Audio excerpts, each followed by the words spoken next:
Hello everyone, welcome to Varnika classes. आज की class में हम 9th क्लास का चैप्टर ग्रेविटेशन डिस्कस करेंगे। ठीक है, ग्रेविटेशन चैप्टर 9th क्लास का चैप्टर है। सबसे पहले क्या कहता है ग्रेविटेशन का लॉ? ये एक यूनिवर्सल लॉ है। कैसा लॉ है बच्चा? यूनिवर्सल लॉ है। यह क्या कहता है? It state that every body in the universe में जितनी भी बॉडी है ना, यूनिवर्स में जितनी भी बॉडी है वो क्या करती है? अट्रैक्ट करती है एवरी अदर बॉडी को। हर दूसरी बॉडी को क्या करती है बच्चा? वो अट्रैक्ट करती है।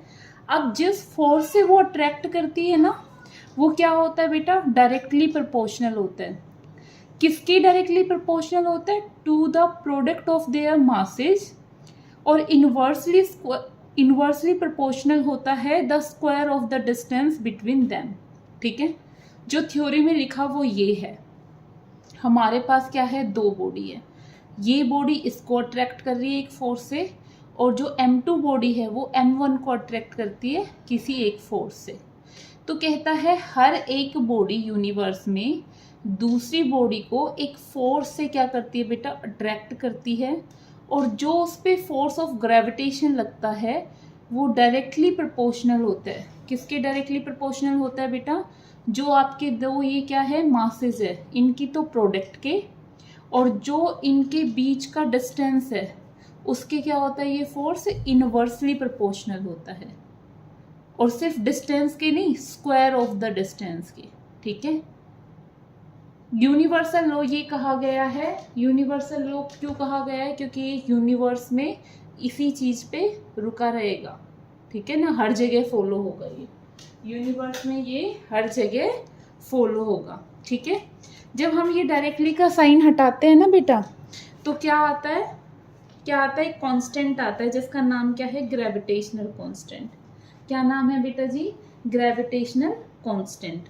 जिसको किससे रिप्रेजेंट करते हैं? जी से रिप्रेजेंट करते हैं। तो बच्चा आपका जी क्या हो गया? ग्रेविटेशनल कांस्टेंट हो गया। इसमें M1 और M2 क्या हो गए बेटा? मासेज हो गए। किसके? दो बॉडी के। मासेज किसके हो गए बेटा? सॉरी, दो बॉडी के क्या हो गए? ये जो दो बॉडी लिए है ना हमने, उसके क्या है? ये मासेज है। और R क्या है बेटा? Distance between two masses. Distance between two masses. ठीक है ना। और F क्या है आपका? ग्रेविटेशनल फोर्स है।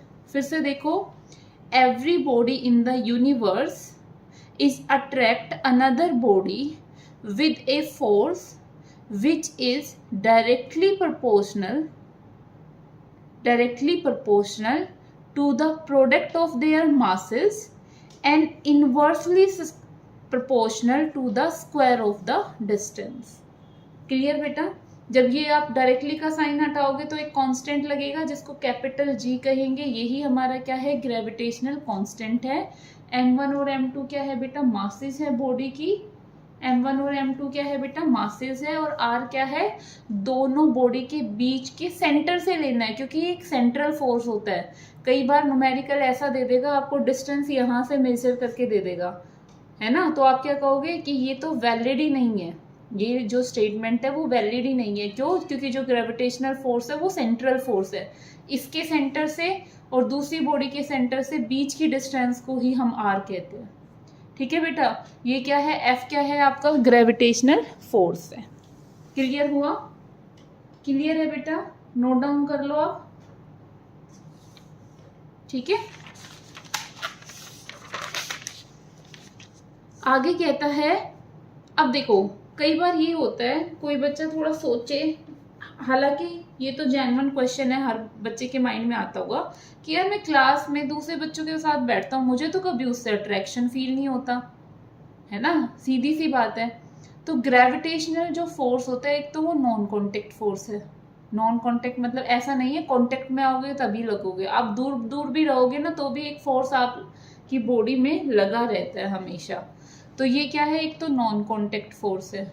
दूसरा, ये हमेशा ही क्या करता है? अट्रैक्ट करता है, रिपेल नहीं करता है। इस वजह से क्या बोला गया है? It is always attractive in nature. Nature में ये क्या होता है? हमेशा एक अट्रैक्शन रखता है। अब मासेज पे तो कैसे डिपेंड कर रहा है बेटा, ये डायरेक्टली डिपेंड कर रहा है, और इनवर्सली कैसे डिपेंड कर रहा है, स्क्वायर ऑफ द डिस्टेंस के। ठीक है, ये इनवर्स स्क्वायर लॉ को फॉलो करता है बेटा, क्या करता है ये, इनवर्स स्क्वायर लॉ को भी फॉलो करता है। और ये कैसा फोर्स है बेटा, एक सेंट्रल फोर्स है। सेंट्रल फोर्स मतलब बच्चा ये होता है कि एक बॉडी के सेंटर से और दूसरी बॉडी के सेंटर से डिस्टेंस मेजर की जाएगी। ठीक है, तो फर्स्ट कंडीशन को क्या लिखोगे आप, जो मासेज के डायरेक्टली प्रोपोर्शनल है, m1 और m2 दोनों की क्या कर दी, प्रोडक्ट कर दी, उसके तो डायरेक्टली प्रोपोर्शनल आपका gravitational force. This is your first equation बेटा। सेकंड, इनवर्स स्क्वायर लॉ को भी फॉलो करता है, तो इनवर्स मतलब इनवर्सली प्रोपोर्शनल है स्क्वायर ऑफ द डिस्टेंस की। This is equation number second.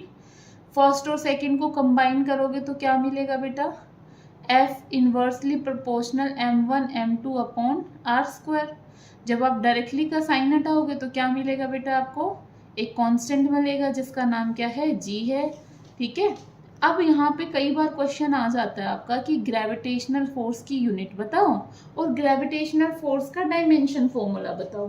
तो उसके लिए बच्चे क्या करते हैं, रट लेते हैं, लेकिन बहुत सारी चीज़ें होती है बेटा। ऐसा नहीं है कि रटा, जो आपने रट लिया वो हमेशा एग्जैक्टली आपके माइंड में स्टोर हो, है ना। तो आप अगर एक मेथड से निकालना स्टार्ट करोगे तो वो वेल एंड गुड है। जैसे देखो, हमें ये चीज़ तो याद है, अब हमें ग्रेविटेशनल कांस्टेंट की वैल्यू निकालनी है ना बच्चा, तो जी को हम इधर रखेंगे, आर स्क्वायर इधर क्या हो रहा है, डिवाइड हो रहा है ना, इधर जाके क्या हो जाएगा बेटा, मल्टीप्लाई।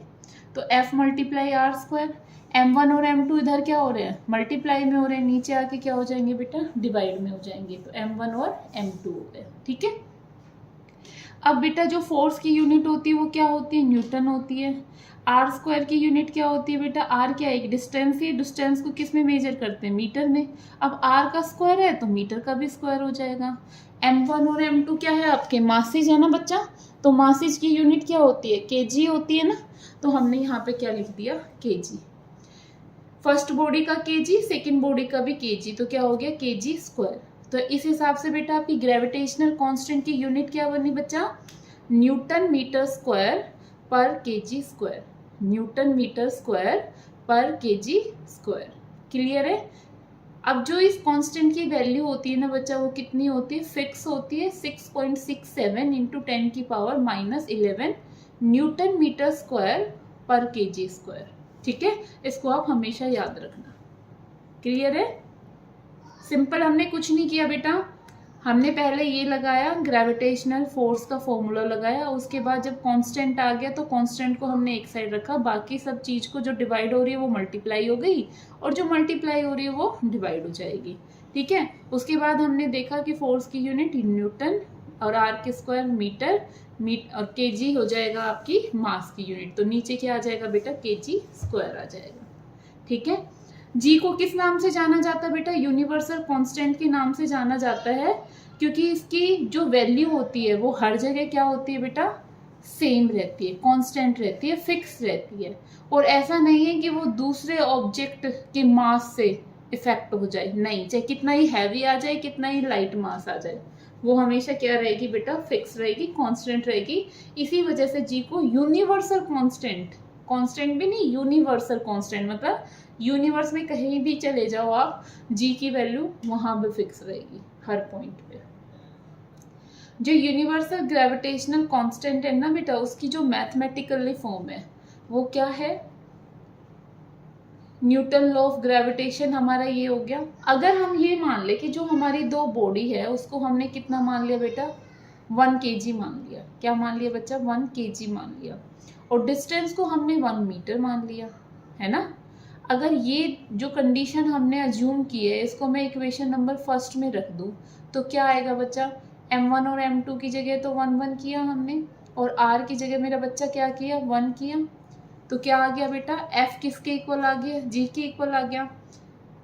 f क्या है मेरा बच्चा, यूनिवर्सल ग्रेविटेशनल, सॉरी f क्या है बेटा, ग्रेविटेशनल फोर्स है, और g क्या है मेरा बच्चा, यूनिवर्सल ग्रेविटेशनल कांस्टेंट। तो आप क्या लिखोगे बच्चा, आप लिखोगे gravitational force is equal to universal gravitational constant when unit masses separated by a unit distance. Universal gravitational constant can be define. अच्छा, आप यूनिवर्सल ग्रेविटेशनल कांस्टेंट को डिफाइन कर रहे हो ना, तो आप पहले यूनिवर्सल ग्रेविटेशनल कांस्टेंट को लिखोगे. कैसे डिफाइन करोगे बेटा?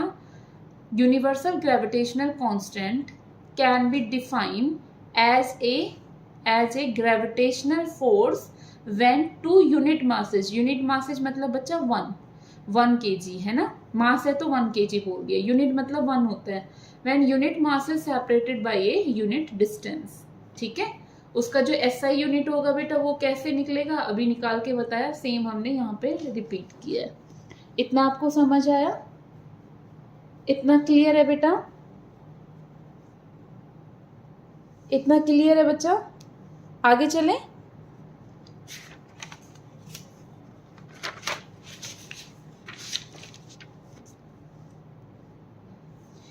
यहाँ पे कहते हैं कि dependence of gravitational force on masses. Mass पे कैसे डिपेंडेंट रहता है ग्रेविटेशनल फोर्स, उसको जानने के लिए हम क्या करेंगे बेटा? हमें ये तो पता है जो फोर्स ऑफ अट्रैक्शन होता है ना वो डायरेक्टली प्रोपोर्शनल होता है किसके?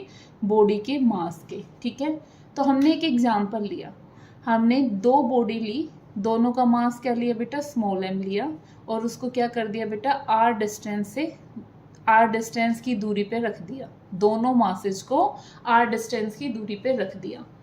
तो मैं इसको फर्स्ट फोर्स ऑफ अट्रैक्शन मानती हूँ. किसके इक्वल आया बेटा? फोर्स ऑफ अट्रैक्शन क्या कहते हैं कि डायरेक्टली प्रोपोर्शनल होता है ना, डायरेक्टली को हटाएंगे तो ग्रेविटेशन कांस्टेंट आएगा. m1 की वैल्यू भी 1, m2 की वैल्यू भी 1 अपॉन जो डिस्टेंस होगी उसके स्क्वायर के इक्वल आ गया. ये हमारा ग्रेविटेशनल फोर्स आ गया बच्चा. अब हमने क्या किया? हमने कहा कि 2 ऑब्जेक्ट लिए हमने. पहला ऑब्जेक्ट तो क्या लिया बेटा? m लिया, और दूसरा ऑब्जेक्ट क्या ले लिया? 2m ले लिया. सेम डिस्टेंस से हमने इसको इतनी दूरी पे फिर से रखा. फिर हमने देखा कि फोर्स ऑफ अट्रैक्शन कितना आया. तो जब हमने फोर्स ऑफ अट्रैक्शन देखा ना बेटा, वही g, m1 की वैल्यू कितनी है मेरा बच्चा? m, और m2 की वैल्यू कितनी है? 2m अपॉन क्या हो जाएगा? r². ठीक है, अब 2 तो हमने आगे कर लिया बच्चा. g as it is, m1 की वैल्यू भी ये m और m दोनों हमने पीछे रख दिया अपॉन r². अगर ये वैल्यू देखें तो ये किसकी है? फर्स्ट फोर्स ऑफ अट्रैक्शन की है. तो इसकी जगह पे मैं क्या लिख सकती हूँ बच्चा? F1 लिख सकती हूँ ना, 2 हमारा आगे है. तो जो दूसरा फोर्स ऑफ अट्रैक्शन आया वो क्या आया? 2F1 आया. अब हमने एक एग्जाम्पल और माना कि जब दोनों ही मासेस 2m के हो, एक बॉडी का मास भी 2m और दूसरी बॉडी का मास भी 2m, जब हमने इसको r डिस्टेंस से अलग किया ना, फिर हमने देखा कि फोर्स ऑफ अट्रैक्शन कितना आया. तो g m1 m2 upon r². ठीक है, ये हमने कर दिया.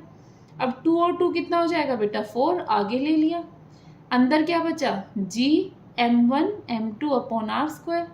तो m1 की जो वैल्यू थी ना उसमें से 2 आगे निकाल लिया, m ही बचा. m2 की वैल्यू में भी 2 आगे ले लिया, m ही बचा. तो ये जो वैल्यू है ये किसकी है बच्चा? ये फिर से किसकी है? F1 की है. तो फिर हमने क्या देखा? ये 4F1 आ गया. मतलब ये एग्जाम्पल क्या दिखा रहे हैं आपको कि जैसे जैसे आप मास बढ़ाते जा रहे हो वैसे वैसे आपका ग्रेविटेशनल फोर्स भी क्या होता जा रहा है बेटा? बढ़ता जा रहा है ना. और यही चीज इसकी फर्स्ट वो कहता है कि आप जैसे मास बढ़ाओगे आपका फोर्स ऑफ अट्रैक्शन भी क्या हो जाएगा? बढ़ जाएगा. यही चीज बताती है डायरेक्टली प्रोपोर्शनल. क्या बताती है बेटा? Directly proportional. ठीक है ना. आगे आता है, अभी इसी लॉ में हमने एक चीज और पढ़ी है कि ये ग्रेविटेशनल जो फोर्स होता है ना डिस्टेंस के क्या होता है? इनवर्सली प्रोपोर्शनल होता है. कैसा होता है बच्चा? इनवर्सली प्रोपोर्शनल होता है. तो जो फोर्स ऑफ अट्रैक्शन है ना दोनों बॉडी का, इनवर्सली प्रोपोर्शनल होगा स्क्वायर ऑफ द डिस्टेंस के. तो सेम एग्जांपल लेते हैं हम कि 2 बॉडी ली, दोनों बॉडी का मास तो m ही रखा और r डिस्टेंस से क्या कर दिया? उनको अलग कर दिया. तो हमारा फोर्स ऑफ अट्रैक्शन क्या आया? g, m1 की वैल्यू भी m, m2 की वैल्यू भी m अपॉन r² आ गया. तो हमारा फोर्स ऑफ अट्रैक्शन कितना आया? g m² upon r². ठीक है. अब force of attraction when distance is double, mass तो इस बार हमने सेम रखे, लेकिन डिस्टेंस को क्या कर दिया बेटा, डबल कर दिया। जब हमने डिस्टेंस को डबल किया तो नीचे तो r का स्क्वायर होता है ना बेटा, लेकिन r की वैल्यू इस बार क्या है, 2r है। तो जब हमने 2r का स्क्वायर किया ना तो क्या आया हमारे पास, 4r स्क्वायर आया। तो 4 कांस्टेंट है, हमने आगे ले लिया, पीछे हमारे पास क्या बचा, gmm अपॉन r स्क्वायर, जो कि हमारे पास किसकी वैल्यू है बेटा, f1 की वैल्यू है। मतलब f1 का कितना, 1/4 क्या आया आपका, f2 का वैल्यू आया। फिर हमने डिस्टेंस को 3 टाइम करके देखा। जब हमने 3 टाइम करके देखा ना बेटा, तो r का स्क्वायर, मतलब r की वैल्यू इस बार क्या है, 3r है, तो 3r का स्क्वायर कर दिया, तो कितना आ गया हमारे पास, 9r स्क्वायर आ गया। अब ये क्या है, gmm upon r square, gmm upon r square क्या है बेटा, f1 की वैल्यू है। तो इस बार f1 का कितना हिस्सा आया, 1/9 हिस्सा आया f3। तो क्या देख रहे हैं हम, जैसे जैसे हम डिस्टेंस बढ़ा रहे हैं ना, वैसे वैसे फोर्स क्या होता जा रहा है बेटा, कम होता जा रहा है। वैसे वैसे फोर्स क्या होता जा रहा है आपका, कम होता जा रहा है। अब क्वेश्चन ऐसे अलग अलग नहीं पूछेगा, क्वेश्चन कैसे पूछेगा, कंबाइन कर देगा। क्वेश्चन क्या कर देगा बेटा आपका, कंबाइन कर देगा। जैसे कि अभी मैंने वो क्वेश्चन आगे किए हुए हैं, ठीक है ना। ग्रेविटेशनल फोर्स पहले 2 लाइट ऑब्जेक्ट का निकालेंगे हम। लाइट ऑब्जेक्ट मतलब बिल्कुल हल्के ऑब्जेक्ट ले रखे हैं हमने बेटा। 2 मासेज हैं, दोनों ही 1 kg के हैं, और दोनों के बीच में डिस्टेंस कितनी है बेटा, 1 मीटर है। क्लियर है। अब जो ग्रेविटेशनल कांस्टेंट की वैल्यू है वो याद कर लो, 6.67 इंटू 10 की पावर माइनस 11, 6.67 इंटू 10 की power minus 11 newton meter square पर केजी स्क्वायर। अब कैलकुलेट करोगे आप ग्रेविटेशनल फोर्स को, तो पहले तो आप क्या रखोगे बेटा, फॉर्मूला रखोगे, gm1 m2 upon r square.